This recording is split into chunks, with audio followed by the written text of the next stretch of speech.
Валентины Курбаналиевой из села Кунеп Сысольского района.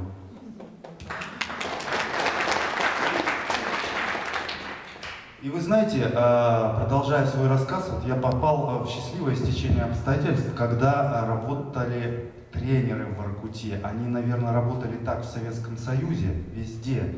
Но Воркута — это такое место особенное, где у нас даже, вы понимаете, потом, когда я поступил уже в Сыктывкарский государственный университет на факультет физической культуры и спорта и сдавал там все упражнения по физической культуре, да, с 1 по 10 класс, я просто их со школы вспомнил. То есть у нас был такой учитель физкультуры, который вот именно четко нас по программе вел, и, еще раз повторяю, мне даже не пришлось ничего учить. То есть я просто их вспомнил, и все. Таким образом, вот дворец пионеров, физическая культура, человек получал очень такое общее физическое развитие, очень, как сказать, потом уже выбирая себе путь, если он становился спортсменом, он мог конкретно выбрать себе секцию по душе, будем так говорить, да? И, значит, естественно, то, что я пошел на лыжи, меня и начал заниматься постоянно, конечно, результаты не заставили долго ждать.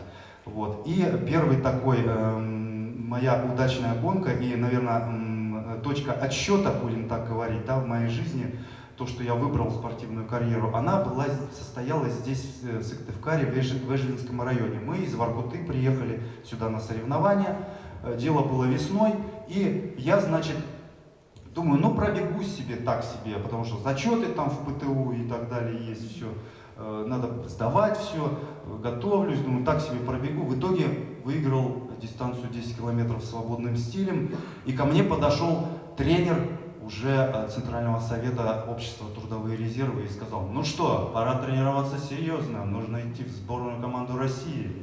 Я ему ответил, не, я не пойду, я со своим тренером буду тренироваться. Конечно, это мои слова были, как сказать, ну действительно, ребята, которые занимаются спортом, они не представляют, что их, показывая результаты, их уже ведут по этой жизни, да, то есть начиная от учителя физкультуры, первого тренера, тренера общества спортивного, дальше тренера, значит, до тренера сборной России, да, и так и произошло у меня в жизни. То есть я не предполагал вообще совершенно, что вот люди, которые работают в этой системе, они знают, кто такой вот этот мальчик, и он может показать результат, да, они знают, что он есть, где-то там в Воркуте тренируется, и вот он есть, его надо оттуда тащить любыми путями.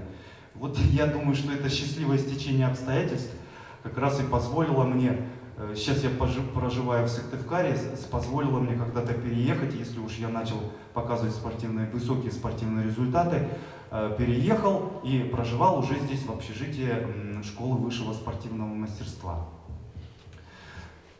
Ну и следующая песня